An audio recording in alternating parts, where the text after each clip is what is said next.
ಮೊದಲಿಗೆ ಸ್ಯಾಂಡಲ್ವುಡ್ನಲ್ಲಿ ಒಂದು ರೀತಿಯಾಗಿ ಯುದ್ಧದ ವಾತಾವರಣ. ಅಂದರೆ ಕಿಚ್ಚ ಸುದೀಪ್ ಅವರು ಹುಬ್ಬಳ್ಳಿಯ ವೇದಿಕೆಯೊಂದರಲ್ಲಿ, ಅಂದರೆ ಈ ಮಾರ್ಕ್ ಸಿನಿಮಾದ ಪ್ರೀ ರಿಲೀಸ್ ಇವೆಂಟ್ನಲ್ಲಿ ಹೇಳಿದಂತಹ ಮಾತು ಚರ್ಚೆಗೆ ಗ್ರಾಸವಾಗಿತ್ತು.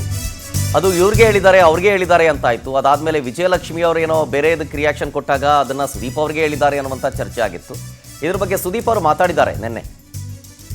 ಪೈರಸಿ ಮಾಡೋರ ವಿರುದ್ಧ ಯುದ್ಧದ ಬಗ್ಗೆ ನಾನು ಮಾತಾಡಿದ್ದು, ನಾನು ವಿಜಯಲಕ್ಷ್ಮಿ ಅವರ ಬಗ್ಗೆ ಎಲ್ಲೂ ಹೇಳಿಲ್ಲ, ಪೈರಸಿ ಬಗ್ಗೆ ಹೇಳಿದ್ದೀನಿ. ಅದನ್ನು ಹೊರತುಪಡಿಸಿ ನಾನು ಬೇರೆ ಯಾರ ಬಗ್ಗೆಯೂ ಮಾತನಾಡಿಲ್ಲ. ವಿಜಯಲಕ್ಷ್ಮಿ ನನ್ನ ಬಗ್ಗೆಯೇ ರಿಯಾಕ್ಷನ್ ಕೊಟ್ಟಿದ್ದು ಅಂತ ಹೆಂಗೆ ಹೇಳ್ತೀರಾ? ಸುದ್ದಿಗೋಷ್ಠಿ ಮಾಡಿ ಸ್ಪಷ್ಟನೆ ಕೊಡ್ತಾ ಇದ್ದಾರೆ ಕಿಚ್ಚ ಸುದೀಪ್ ಅವರು. ಅವರ ಜೀವನದಲ್ಲಿ ನೂರಾರು ವಿಚಾರಗಳು ನಡೀತಾ ಇದೆ. ನಾನು ಯಾರ ಫ್ಯಾನ್ಸ್ ಬಗ್ಗೆಯೂ ಕೂಡ ನಾನು ಮಾತಾಡಿಲ್ಲ. ನಾನು ಮಾತಾಡಿದ್ದು ಪೈರಸಿ ವಿಚಾರ ಸಂಬಂಧ. ಈಗ ಅವರೇನೋ ಮಾತಾಡಿದ್ದಾರೆ ಅನ್ನೋದು ನನ್ನ ಬಗ್ಗೆ ಅಂತ ನಿಮ್ಗನ್ಸಿದ್ರೆ ನೀವು ಹೋಗಿ ಅವರನ್ನು ಕೇಳಬೇಕು. ನಾನಂತೂ ಅವ್ರಿಗೆ ಹೇಳಿಲ್ಲ. ನಾನು ಹೇಳಿರೋದು ಪೈರಸಿ ವಿರುದ್ಧವಾಗಿ. ಒಂದು ಪೈರಸಿ ಮಾಡುವಂಥ ಜಾಲ ಇದೆ, ಒಂದು ಗುಂಪಿದೆ, ಆ ತಂಡ ಇದೆ, ಆ ತಂಡದ ಬಗ್ಗೆ ನಾನು ಹೇಳಿದ್ದು ಅಂತ ಕಿಚ್ಚ ಸುದೀಪ್ ಅವರು ನಿನ್ನೆ ಮಾಡಿದಂತಹ ಸುದ್ದಿಗೋಷ್ಠಿಯಲ್ಲಿ ಸ್ಪಷ್ಟನೆಯನ್ನು ಕೊಟ್ಟರು. Suddenly there are lot of issues that started. ನಾನು ಅನ್ಕೊಂಡೆ ಹೋಗ್ತೀನಿ, ಎಲ್ಲಿ ಮಾತಾಡ್ಬೇಕೋ ಮಾಡ್ತೀನಿ. ಯಾಕಂದ್ರೆ ಒಂದು ಮಾಡಕ್ ರೆಡಿ ಆದವರಿಗೆ ಗೊತ್ತಾಗ್ಬೇಕು ನನಗೆ ಗೊತ್ತಾಗಿದೆ ಅಂತ ಗೊತ್ತಾಗ್ಬೇಕು. ನಾನು ಅದನ್ನ ಹೇಳೋ. ಇವಾಗ ನೀವು ಕೇಳಿದ್ರಿ ಏನ್ ಸ್ಟೆಪ್ ತಗೊಂತಾ ಇದೀರ ಅಂತ. ನಾನೇನು ಹೇಳಿದೆ ನಿಮಗೆ, ವೆಯ್ಟ್ ಅಂಡ್ ವಾಚ್ ಅಂತ. Because I can't give out everything.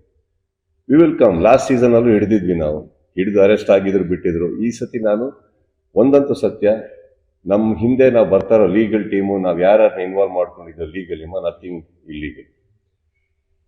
Very strongly we are coming. ಹಿಡ್ದವ್ರನ್ನ ಮರ್ಸಿಲೆಸ್ ಆಗಿ ಒಳಗಾಕ್ಸ್ತೀನಿ, ಇದಂತೂ ಪ್ರಾಮಿಸ್. ನನ್ನ ಸಿನಿಮಾ ನಾನು ಕಾಪಾಡ್ಕೊಬೇಕಮ್ಮ. ಎಲ್ಲಾರ್ದು ಇವಾಗ ಸಿನಿಮಾ ಬಂದು ದುಡ್ಡು ಮಾತ್ರ ಅಲ್ಲ, ಅಲ್ಲಿ ಎಷ್ಟೋ ಜನದ ಶ್ರಮ, ದುಡ್ಡು, ಎಷ್ಟೋ ಪ್ರತಿಭೆಗಳ ಒಂದು ಕನಸಿದೆ. ಯಾವುದೋ ಒಂದು ಜಿದ್ದಿಗೆ ಅದನ್ನ ಮಾಡೋದಿದೆಯಲ್ಲ, ಅದು ತಪ್ಪಾಗುತ್ತೆ. ಒಟ್ಟು ಮಾಡಿ, ಏನ್ ಮಾಡೋಕ್ಕಾಗಲ್ಲ. ಪ್ರೊಟೆಕ್ಟ್ ಮಾಡ್ಕೊಳ್ಳೋದು ನನ್ನ ಕೆಲಸ. ಗೊತ್ತಾಗಿದೆ ಅಂತ ಹೇಳ್ಬೇಕಿತ್ತು, ನೆಸೆಸಿಟಿ ಇರಲಿಲ್ಲ. ನೆಸೆಸಿಟಿ ಇದ್ರೆ ಹೇಳ್ತಾರೆ. ಇನ್ನೊಂದು ಹೇಳ್ತೀನಿ ಕೇಳಿ, ಒಂದ್ ನಿಮಿಷ. ಈ ರೂಮಲ್ಲಿ ಸಡನ್ ಆಗಿ ಒಂದು ಕೆಟ್ಟ ವಾಸನೆ ಬಂತು ಅನ್ಕೊಳ್ಳೋಣ, ಒಬ್ಬನಿಗೆ ಗೊತ್ತಿರುತ್ತಲ್ಲ ನಾನೇ ಬಿಟ್ಟಿದ್ದು ಅಂತ.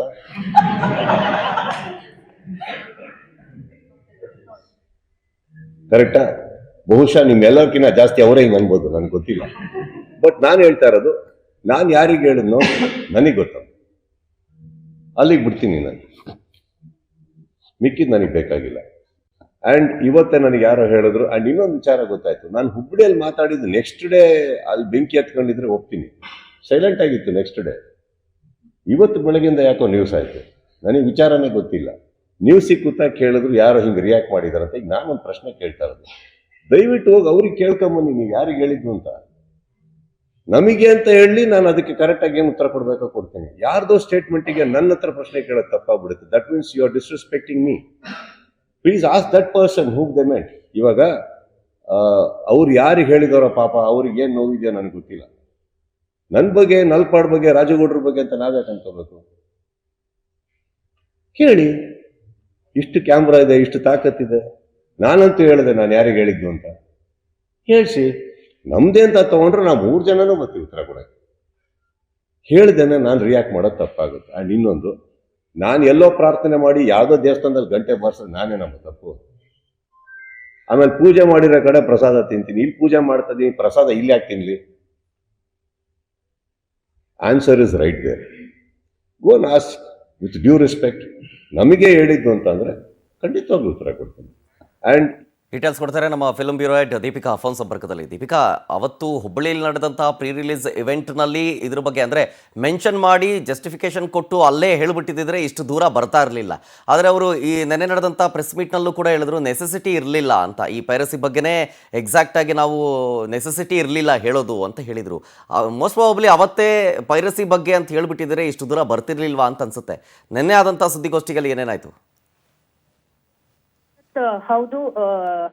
ಏನಂದ್ರೆ ಸುದೀಪ್ ಅವರು ಶನಿವಾರ ಹುಬ್ಬಳ್ಳಿಯಲ್ಲಿ ನಡೆದಂತಹ ಪ್ರೀ ರಿಲೀಸ್ ಇವೆಂಟ್ ಅಲ್ಲಿ ಒಂದ್ ಮಾತನ್ನ ಹೇಳ್ತಾರೆ, ನಾವು ಯುದ್ಧಕ್ಕೆ ರೆಡಿ, ಮಾತಿಗೆ ಬದ್ಧ ಅಂತ. ಸೊ ಈ ಮಾತು ಎಲ್ಲೋ ಒಂದು ಕಡೆ ಒಂದಿಷ್ಟು ಫ್ಯಾನ್ಸ್ ಗಳನ್ನ ಕೆರಳಿಸಿರೋದಂತೂ ಹೌದು. ಇದ್ರ ಜೊತೆಗೆ ಇದ್ರ ಬಗ್ಗೆ ಈ ಮಾತು ಹೇಳಿದ ತಕ್ಷಣ ಒಂದಿಷ್ಟು ದರ್ಶನ್ ಫ್ಯಾನ್ಸ್ ಗಳು ಒಂದಿಷ್ಟು ಕೆರಳಿ ಕೆಂಡವಾಗಿದ್ದಾರೆ. ಸೊ ನಾವು ರೆಡಿ ಅನ್ನುವಂತ ಮಾತಲ್ಲಿ ಅವರು ಆನ್ಸರ್ ಅನ್ನ ಕೊಡ್ತಾ ಇದ್ರು. ಸೋಷಿಯಲ್ ಮೀಡಿಯಾದಲ್ಲಿ ಒಂದು ದಂಗೆಯನ್ನೇ ಎಬ್ಬಿಸಿದ್ರು. ಆದ್ರೆ ಇದಕ್ಕೆ ಸಂಬಂಧಪಟ್ಟಂತೆ ನಿನ್ನೆ ನಡೆದಂತಹ ಒಂದು ಪ್ರೆಸ್ ಮೀಟ್ ಅಲ್ಲಿ ಸುದೀಪ್ ಅವರು ಒಂದು ಕ್ಲಾರಿಟಿಯನ್ನ ಕೊಟ್ಟಿದ್ದಾರೆ. ನಾನು ಪೈರಸಿ ವಿರುದ್ಧವಾಗಿ ಮಾತಾಡಿರುವಂತದ್ದು, ಇದನ್ನ ನೋಡಿ ಸಾಕಾಗಿದೆ, ಅದಕ್ಕಾಗಿ ನಾನು ಮಾತಾಡಿದ್ದೀನಿ ಅನ್ನುವಂತ ಮಾತನ್ನ ಕೂಡ ಸುದೀಪ್ ಅವರು ಹೇಳ್ತಾರೆ.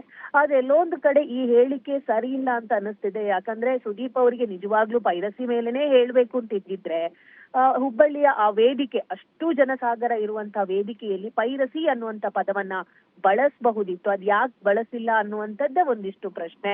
ಇನ್ನು ಅವರ ಮಾತನ್ನ ಕೇಳಿದ ತಕ್ಷಣ ಇತ್ತ ದಾವಣಗೆರೆಯಲ್ಲಿ ವಿಜಯಲಕ್ಷ್ಮಿ ಅವರು ಕೂಡ ಯಾರೋ ಕೂತ್ಕೊಂಡು ಮೀಡಿಯಾದ ಮುಂದೆ ಮಾತಾಡ್ತಾರೆ, ಅವ್ರು ಇಲ್ಲದಾಗ ಈ ತರ ಮಾತುಗಳನ್ನ ಆಡ್ತಾರೆ, ಬೆಂಗಳೂರಲ್ಲಿ ಅವ್ರು ಇದ್ದಾಗ ಯಾರು ಮಾತಾಡ್ತಾರೋ ಅವ್ರು ಎಲ್ಲಿರ್ತಾರೆ ಅನ್ನೋದೇ ಗೊತ್ತಾಗಲ್ಲ ಅನ್ನುವಂತ ಒಂದು ಮಾತನ್ನ ಹೇಳಿರೋದು ಅದನ್ನ ನೇರವಾಗಿ ಸುದೀಪ್ ಅವರಿಗೆ ಹೇಳುವ ರೀತಿಯಲ್ಲೇ ಇತ್ತು. ಆದ್ರೆ ಇಬ್ಬರೂ ಕೂಡ ಯಾರ ಹೆಸರನ್ನ ಕೂಡ ಇಲ್ಲಿ ಮೆನ್ಷನ್ ಮಾಡದೇ ಇರೋದು ಇದೀಗ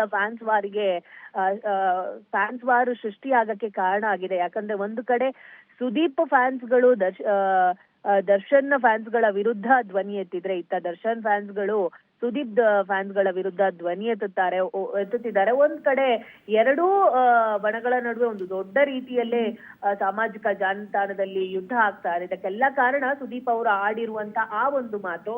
ಆದ್ರೆ ಅಲ್ಲೇ ಪೈರಸಿ ಅಂತ ಹೇಳ್ತಾ ಇದ್ರೆ ನಿಜವಾಗ್ಲೂ ಇಷ್ಟೆಲ್ಲ ಬೆಳವಣಿಗೆ ಆಗ್ತಾ ಇರ್ಲಿಲ್ಲ. ಅದು ಅಲ್ಲಿಗೆ ತಣ್ಣಗೆ ಆಗ್ತಾ ಇತ್ತು. ಇನ್ನೊಂದು ನಾವು ಅಬ್ಸರ್ವ್ ಮಾಡೋದಾದ್ರೆ ಸುದೀಪ್ ಅವರು ಈ ಹಿಂದೆ ಮಾತಾಡ್ಬೇಕಂದ ದರ್ಶನ್ ವಿಚಾರಕ್ಕೆ ಸಂಬಂಧಪಟ್ಟಂತೆ ಮಾತಾಡ್ಬೇಕಾದ್ರೂ ಕೂಡ ಎಲ್ಲೂ ಕೂಡ ತುಟಿಕ್ ಪಿಟಕ್ ಅಂದಿರ್ಲಿಲ್ಲ. ಅಂದ್ರೆ ತಟಸ್ಥ ನಿರ್ಧಾರಕ್ಕೆ ಬರ್ತಾ ಇದ್ರು. ಆದ್ರೆ ಈ ಬಾರಿ ಮಾತ್ರ ಯಾಕೆ ಅಷ್ಟು ದೊಡ್ಡ ವೇದಿಕೆಯಲ್ಲಿ ದರ್ಶನ್ ವಿರುದ್ಧ ಫ್ಯಾನ್ಸ್ಗಳ ವಿರುದ್ಧ ಹೇಳದಿದ್ರು ಕೂಡ ಇಂಡೈರೆಕ್ಟ್ ಆಗಿ ಮಾತುಗಳನ್ನ ಹೇಳಿದ್ರು ಅನ್ನೋ ಮಾತುಗಳು ಸಾಮಾಜಿಕ ಜಾಲತಾಣದಲ್ಲಿ ಓಡಾಡ್ತಾ ಇದೆ. ಆ ಕಾರಣಕ್ಕಾಗಿ ಈ ಸಂದರ್ಭ, ಯಾಕಂದ್ರೆ 25th ಮಾರ್ಕ್ ಸಿನಿಮಾ ರಿಲೀಸ್ ಆಗ್ತಾ ಇರುವ ಹಿನ್ನೆಲೆಯಲ್ಲಿ ಇದೆಲ್ಲ ಬೇಕಿತ್ತಾ ಅನ್ನುವ ಪ್ರಶ್ನೆಗಳು ಒಂದಿಷ್ಟು ಜನರಿಂದ ಕೇಳಿ ಬರ್ತಾ ಇದೆ. ಶರತ್, ಎಸ್, ಥ್ಯಾಂಕ್ ಯು ದೀಪಿಕಾ ಡೀಟೇಲ್ಸ್ಗಾಗಿ.